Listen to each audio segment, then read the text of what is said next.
Birdcage. Or at least my video on it.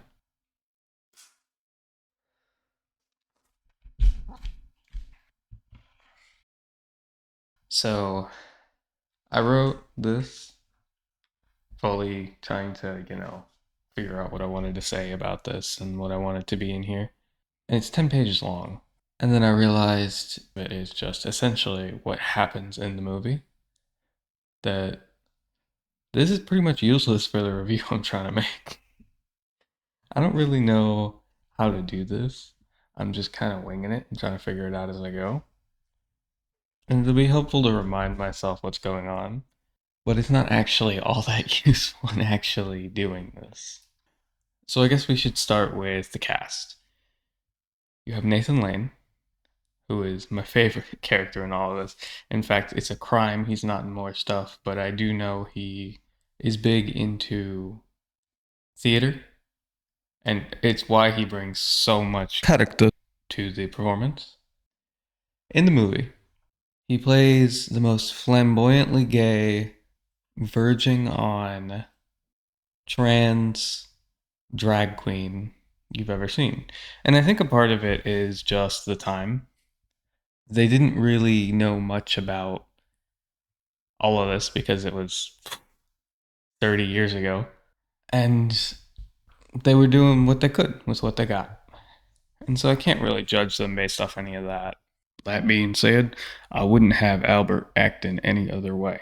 It just interests me that the way they built his character so heavily leans into the aspect of he's a mother. And don't forget to write to my piglet from his auntie on. Yoo-hoo, here I am, the bag lady. Don't just stand there. Give me a kiss. Or you too grown up for that now? Hello, Albie. Our baby is going to leave us. And we won't have any others. Not without a miracle. My baby. He gets offended when Robin Williams says, You're not a woman. Oh, you bastard. and so I think they kind of blurred the lines between drag queen and being trans. I'm curious as to whether or not this was intentional, because back then, and even, nowadays, it's pretty common to feminize gay men. Albert is what you might call a bit of a drama queen. And while on one hand, yes, they're very overdramatic, on the other, I don't feel it's completely right to call them a drama queen because it's never unwarranted.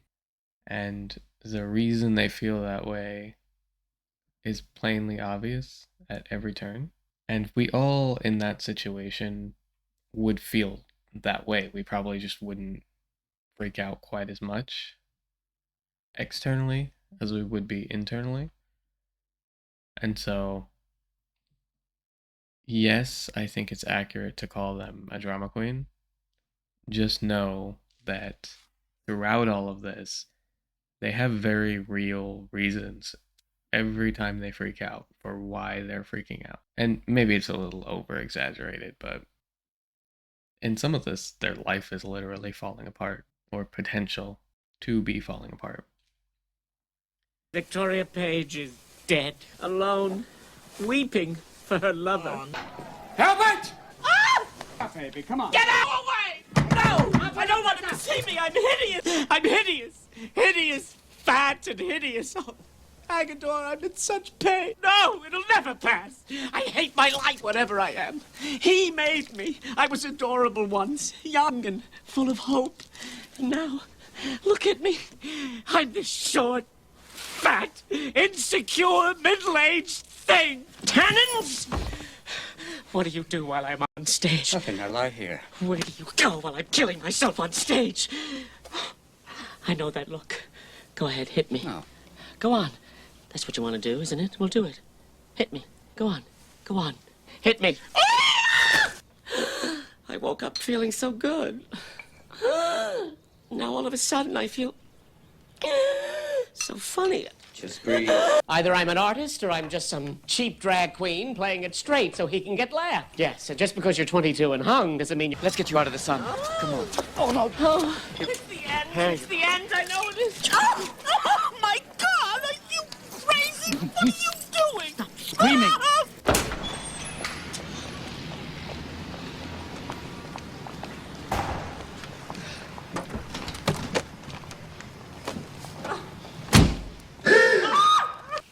How I would have loved to have seen your children.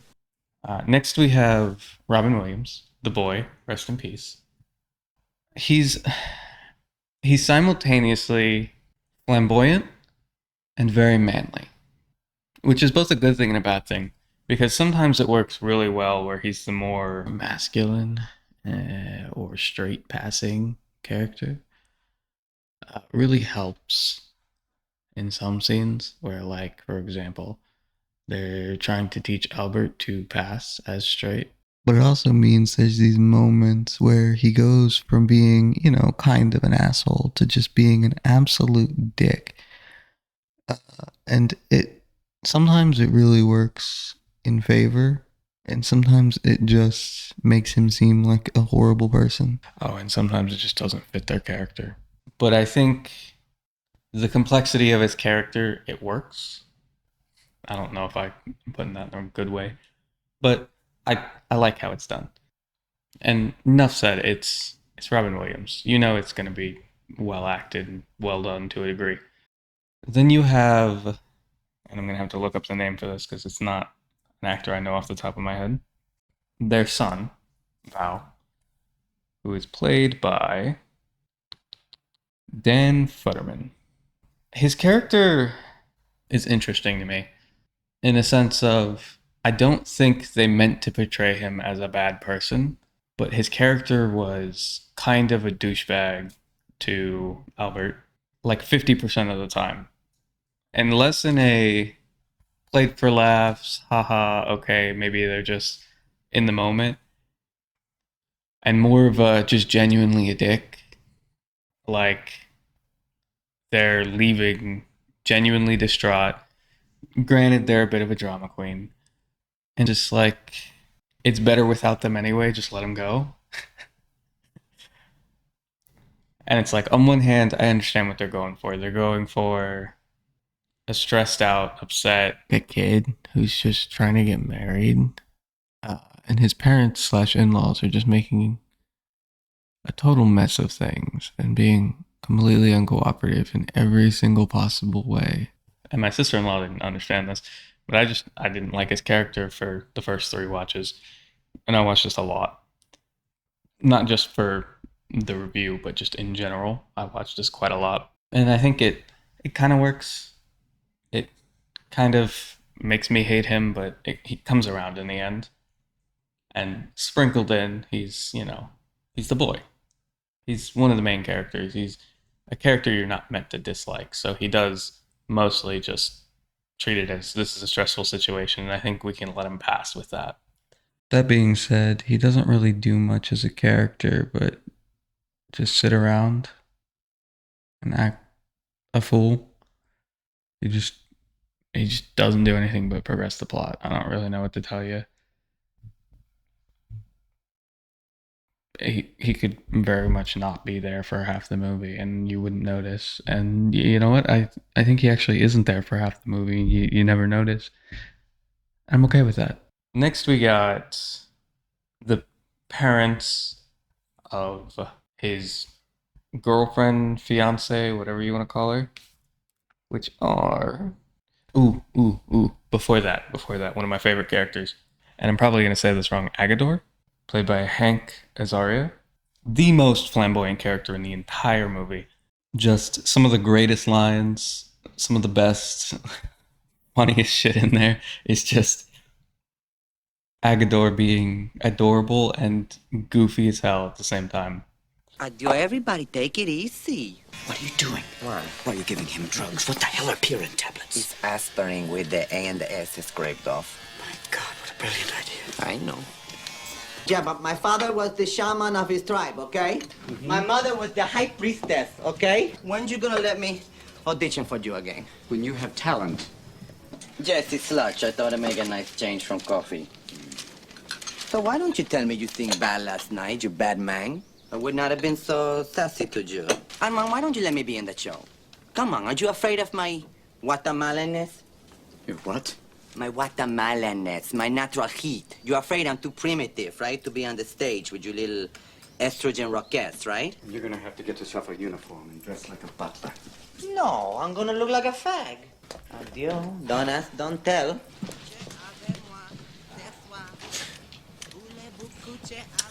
Dad, could we hire, say, a straight maid for tonight? There are no straight maids in South Beach. Better treat me right. She works hard for the money.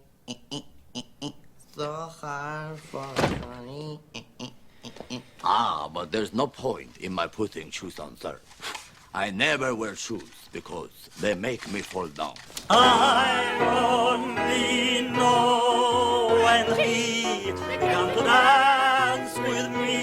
And it's great. And I don't really have anything else to say about their character because they're kind of just the maid. They want to be in the show. And so that's sprinkled in a little bit, but mostly they're just the maid and comic relief. And next we'll actually talk about her parents, and then probably her too. Here we go. Barbara Keeley, Senator Kevin Keeley, and Lois Keeley, played by Callista Flockhart, Gene Hackman, and Diane Weist, which is the daughter, the father, and the wife in that order. For the most part, his future wife, Barbara, is mostly just in love with him, doesn't really mean much to the story, kind of makes up the lies that build up the plot to why this is all happening, because she knows her parents, who are, one is a conservative senator. You'd probably be surprised to hear me say he's quite relatable, actually, because he's really stupid. I came through the orchard, over the top of the barn. It's so dangerous. You could have fallen. I did. And addicted to candy. I could really use some candy. Here, you want one of these? Oh, this. Where's the candy? You've had enough candy. Here's some candy, at least. Which, at the very least, I can relate to. Only he could take his being a dumbass politically down a notch. We could fucking rival each other. And the other one is essentially a housewife. And generally, they make fun of them or play them for laughs while still building up their character as people that can believably go where they go in the story. As they're mostly just fools, and they don't actually understand the fact that what they're doing is hurting people or that they're kind of douchebags. And so they eventually get to where they're going, and it's kind of believable because of how goofy and stupid they are.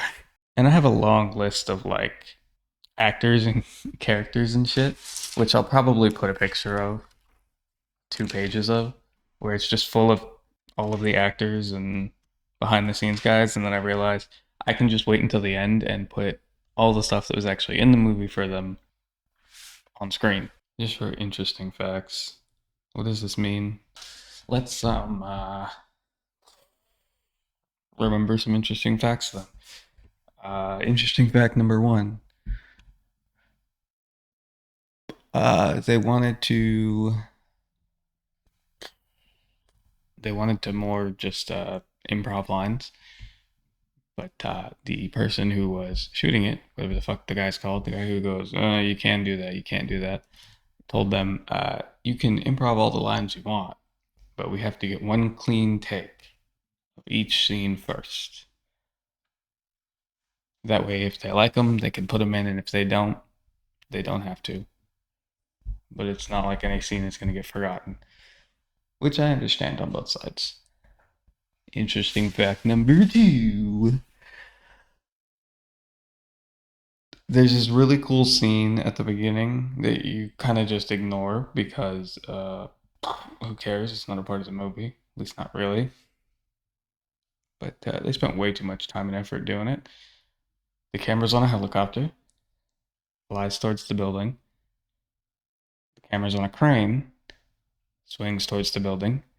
The camera's put in somebody's hand. They walk towards the building. And then it swaps to the actual movie. And they do it so fluidly that you don't notice that it's not one take. Well, of course you do nowadays, but for even nowadays standards is really fucking good. I think the most telltale thing is just the time change is so, you know? That's all the interesting facts I got. I don't know what the fuck you want from me. Oh, interesting fact number 3. I believe at least. There was a scene where Robin Williams slips, falls, flat on his face. That was an accident. Nobody intended it. It wasn't just something somebody made up. It's just complete accident. He just actually fell. Good job. Shut up! It's okay. We're all right. It's fine. Let's get to the actual story itself, you know? The beginning of the movie starts with a conflict between the two, Nathan Lane, Robin Williams. They're like married, but they're not actually married because back then gay people couldn't marry in most states, mainly just because there was no law against it. But people would just say no when they went to go do the file paperwork, which is fucked up, but we'll get into that later. I wrote like 2 paragraphs for this. This scene is meant to be funny, and it is. And it plays off a lot of stereotypes with actors and drama queens and stuff like that. But if you read too much into it, it's a little fucked up. And that's what we're doing here. We're reading a little too much into everything. So essentially, Nathan Lane doesn't want to go on. Albert! They're stressed. They think Robin Williams is cheating on them. You don't love me anymore, Armand. Shit.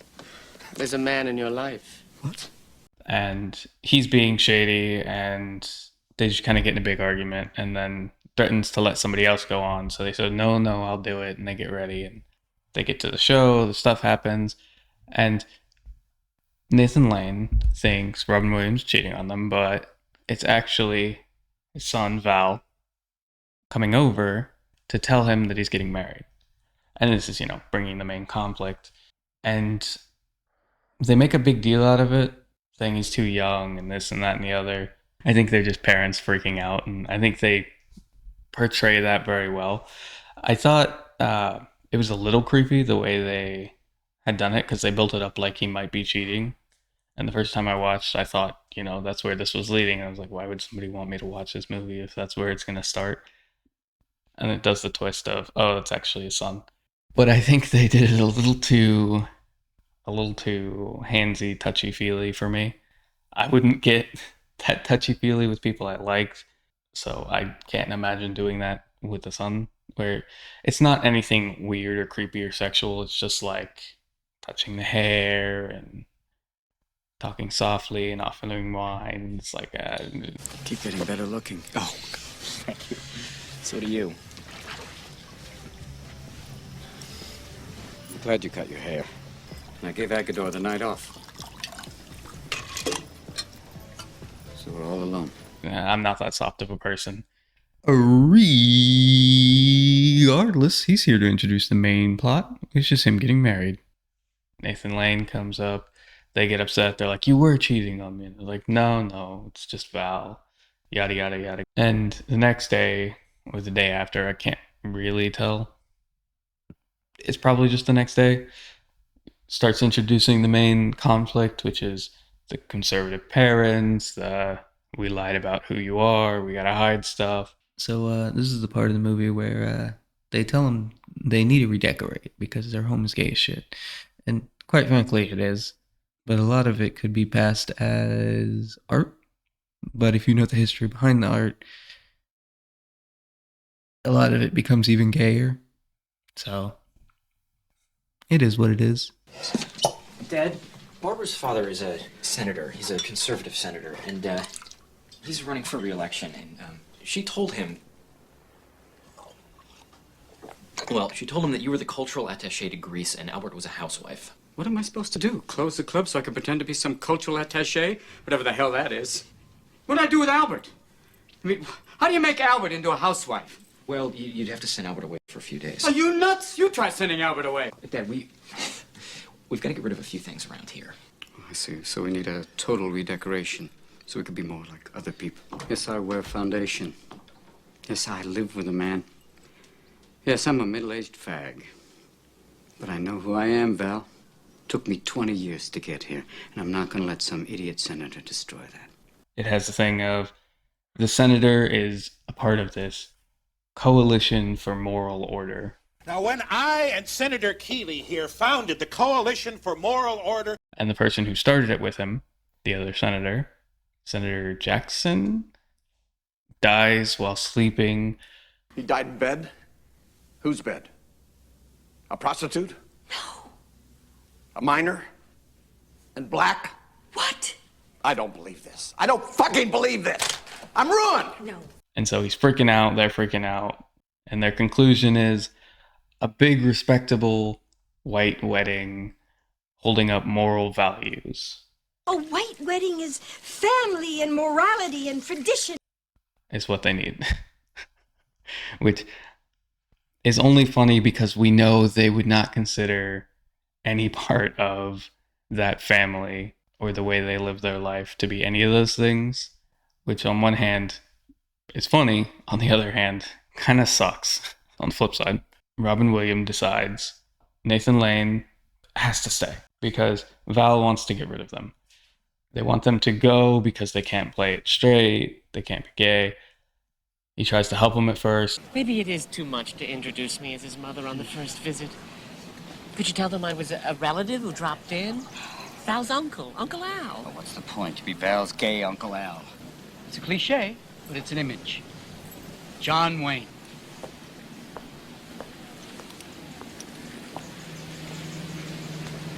No good? Actually, it's perfect. I just never realized John Wayne walked like that. This is very exciting. Yeah, it is, fella. Oh, right on, amigo. Damn straight. Damn straight. Fucking A. Fucking A, right. And he goes, no, we're going to let them stay because they're the person I love and it's sweet and gooey and yada, yada, yada. Who will we say he is? Your uncle. My uncle? Mm-hmm. Okay, let's just forget the whole thing. Well, don't be so negative. You're only 20 years old. Have a little hope. About what? I mean, once they see you and Albert together... Oh, my God. And then they decide, well, if we get Val's mother... Why don't I just ask your mother? My mother? What are you talking about? My mother wouldn't do it. Well, she hasn't seen me in 20 years. It's a pretty good indication. No, it isn't. 20 years ago, she was a young girl, scared, broke. But now... Who, I like the way they did this. She didn't leave because she married a gay man and she found out it was just a one-time fling. The two of them never intended to stay together. She happened to get pregnant and he went, I'll take care of the kid. You have things you're trying to do in your life.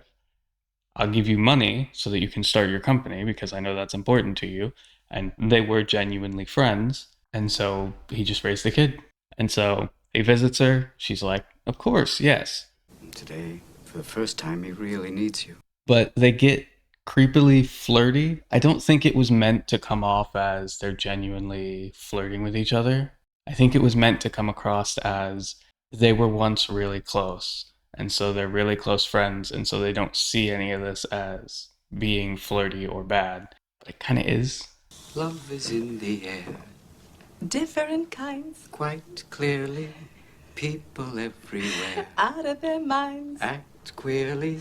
And I thought, what the hell? Let's try it once with a woman and see what those straight guys are raving about. Love is in the air. Round and about. This morning, bachelors beware. Maidens watch out. Fair warning. Ooh, look what a beautiful chain. Look how it glitters in that thick black nest of hair.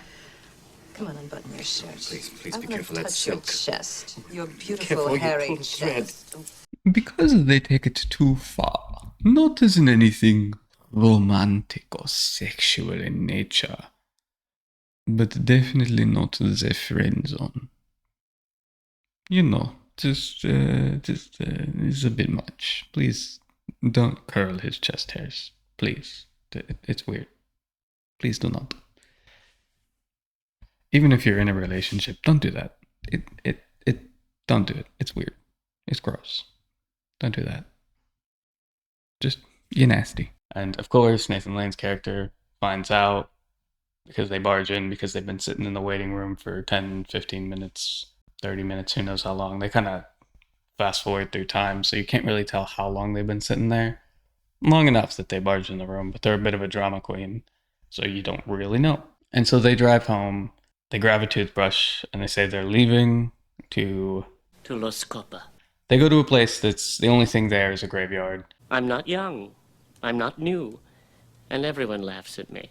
Robin Williams' character follows them out. Val's kind of a dick about it. It's all right. It'll be better without an uncle. They have this really sweet moment where earlier in the movie, they said, get a palimony. I want a palimony agreement. And I want one now. Well, I don't have a palimony agreement on me right now. Don't cry. It's all right. You can stay. No, I don't want to stay where I'm not wanted, where I can be thrown out on a whim without legal rights. Got the palimony papers at home? And Robin Williams' character kind of lightheartedly joked about it. And so they're like, I know you're not taking me seriously. But then when they're sitting there, and he actually pulls out a palimony. That's true. You're not young, and you're not new, and you do make people laugh. And me? I'm still with you because you make me laugh. So you know what I gotta do? I gotta sell my plot in Key Biscayne so I can get one next to you in that shithole Los Copa. Here.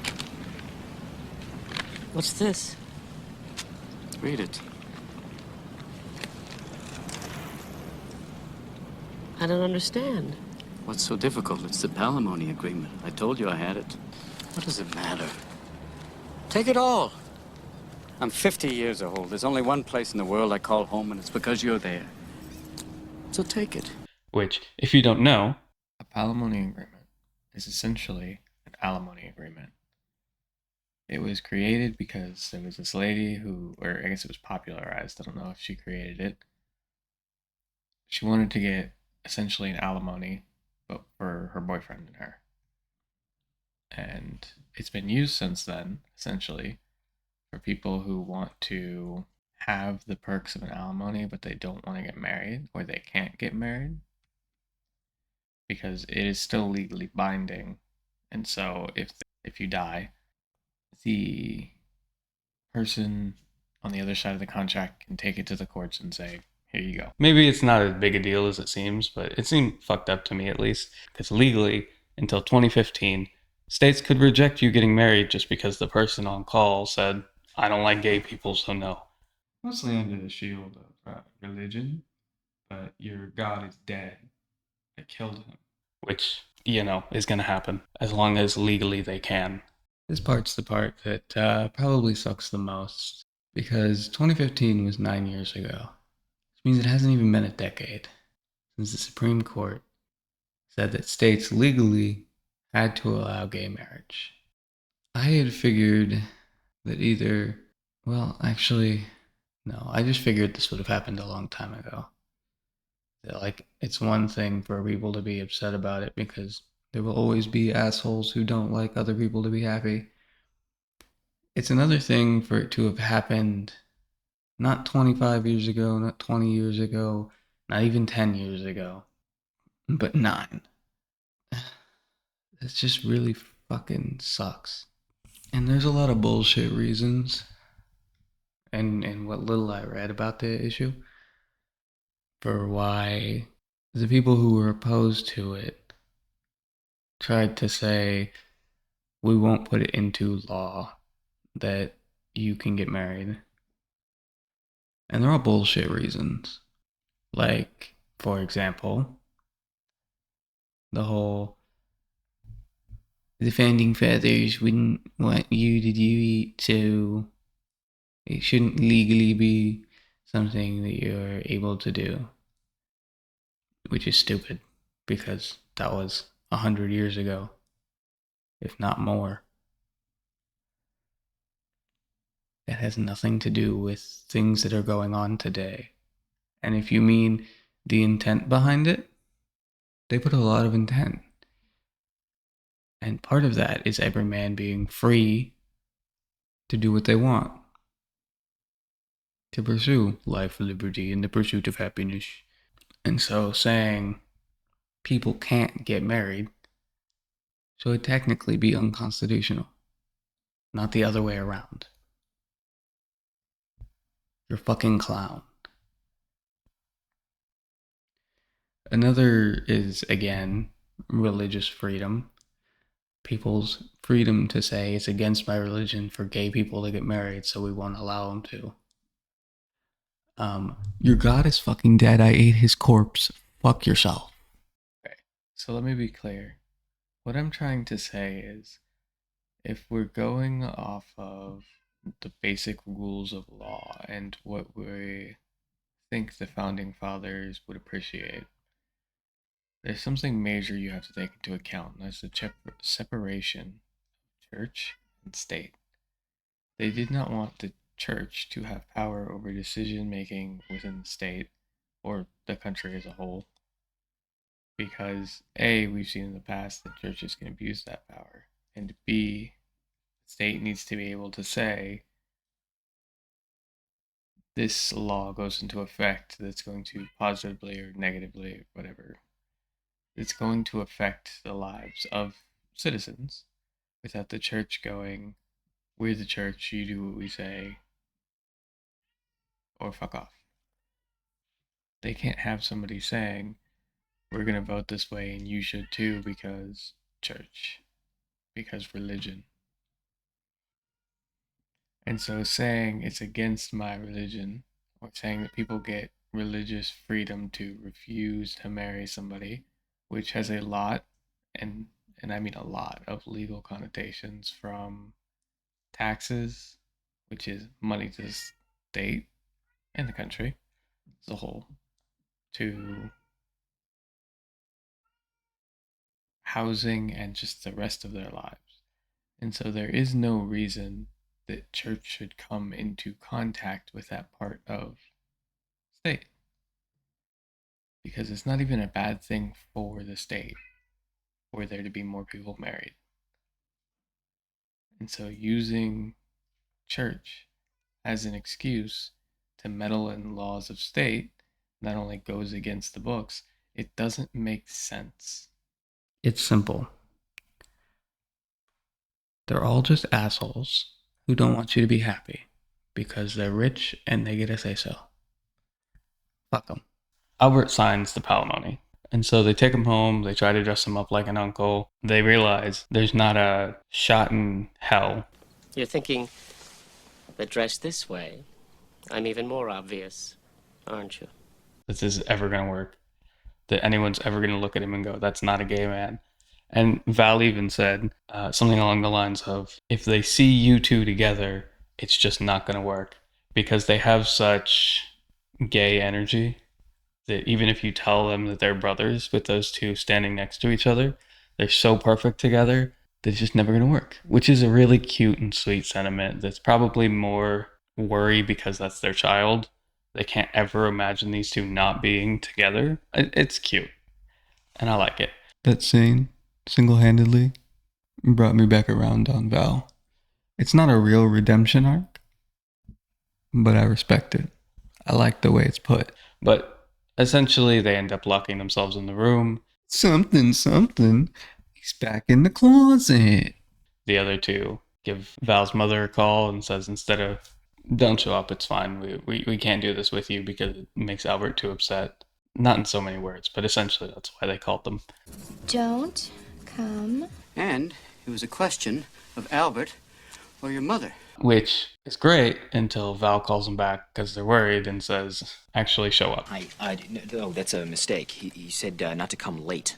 I was there. And part of that is because Val wants to meet his mother. Really bad. They kind of don't show it a lot, but enough so that you know he kind of secretly really wants to meet his mother. But Val calls her back a little bit later and goes, you gotta come. Come on. Which is a bad call for what happens later when chaos ensues, essentially, from this point forward, because they show up, the Val's fiance and her parents show up, the Keeleys. Good evening. I am Spartacus. They're trying their best to lie. They're sweating like pigs. They're freaking out. And Albert, Nathan Lane, comes out dressed in drag. Here I am. Oh, please forgive me for being so late. I think I'd prefer to call it cross-dressing at this point, because that's essentially what it is. I don't really think the intention was their cross-dressing, but they're certainly not doing drag. There is no show going on, and while they may be doing a performance for an audience of two, it's to believably make them think that they're a woman, that they're Val's mother. So I don't really think I can give drag the due respect if I call this drag. It's just cross-dressing. But I don't think it really matters one way or the other for the purpose of this situation. Comes out as Val's mother, and they believe it 100%. Oh, it's so nice to meet you, Mrs. Coleman. And it's amazing that they believe it because it's such a great point towards why they are later convinced to change their mind. It's not actually said that they're convinced to change their mind, but they kind of just let everything go and they don't really care. But lots of chaotic and funny things happen. Spartacus is cooking dinner, there's plates, and they try to tell them, oh, it's just Greek boys. Nothing weird is happening on the plates because there's a line of men all around the rim of the plate. Because the plates are quite explicit. But there's a lot of funny moments in these scenes, but you kind of just have to watch it. And I might include clips here to show you what I mean with some of them. I've never felt such tension. It's like riding a psychotic horse towards a burning stable. Greek boys, actually. Naked Greek boys. The hell are you serving us? Sweet and sour peasant soup. What'd you say is seafood chowder for? The hell is sweet and sour peasant soup? I don't know. I made it up. Ooh, my arm's getting tired. They can't call Val's mother back, and so they put a note on the door, which the reporters take, so when she gets there, she doesn't know not to show up. Here's a note for Catherine. Go put it on the downstairs door. Because this is going so well that they're just like, fuck it. Let Albert do their thing. And so they do. But eventually she shows up and they freak out, and they're like, who is this woman? And part of this stems from the senator, full hog that Nathan Lane is Val's mother, thinks that she's a sweet old woman and she's just the grandest and she's just so innocent, and Robin Williams is taking advantage of her and just being posh, and it's his fault and he's a bad person, that this has to be his side chick and that she's just a poor innocent woman who's trying to be a good woman and a good American. Here, here. God, it's just so nice to meet people like you. Our kind of people. Oh, bless you. Val, don't patronize your mother. She's an amazingly intelligent woman. I don't know anything about Jonathan Swift, but I know one thing about your mother. She's a very passionate woman who follows her heart, and I just love her. I hope your mother knows I'm going to have a career after we're married. Barbara, Albert is not my mother. He's a drag queen. Oh, that's right. I keep forgetting that. And everyone's freaking out when she shows up, and they realize jig's up, we're fucked. Who is it? It's Val's mother, Mrs. Goldman. And Val does the sweetest thing he does in the whole movie. And he walks up and he goes, takes off Nathan Lane's wig, and he goes, this is my mother. And I love that part. It's what kind of brings Val's character back into, I like this guy. Because he's not ashamed. He's not super pissed at them. It's nobody's fault. He just goes, this is my mother. I hope you can live with that. This is my mother. And they're going to leave as conservative dickheads. Which I think it has more to do with them trying to put up the image of who they are rather than what they actually believe. He goes to open the door. You hear, hey, Senator. And then he slams the door closed. Something. Looks like the senator is the one in charge now. And there's this whole bit where they're freaking out because they don't know what to do because there's reporters outside and they don't want anyone to see them. Not just because they're at, a gay man's house, but because they're at a nightclub that is a drag club, which, especially back then, it would be bad enough that you were gay or did drag. But it is, at the end of the day, a drag show, nightclub, owned by a gay couple. So if the news got a hold of it, not only would they drag his name through the mud, they would drag the name of the nightclub through the mud without a second thought, or without any digging on what they actually do or how they actually perform. They're trying to come up with ideas, and somebody says, well, can we sneak them out with, or Val says, can we sneak them out with the people leaving the club? And they go, no, they're waiting for that. And then they get the idea, the grand idea. Well, they'd never be looking for them dressed in drag. Not only does it obscure what they look like, nobody's going to be expecting a conservative senator to exit a club dressed in drag. It's ridiculous. And so that's just what they do.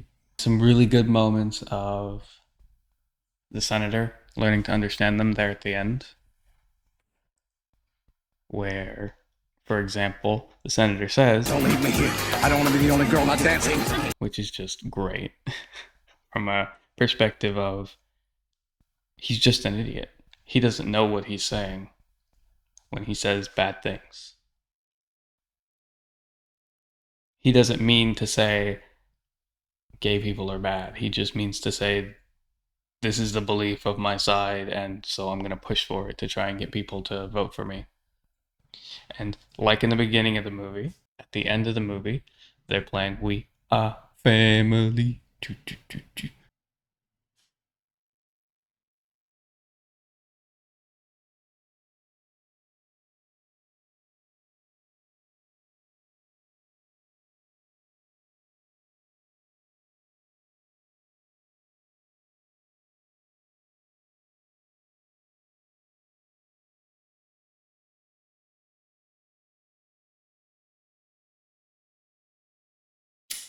Then you have the big conclusion to the movie, which is the wedding, which does go off.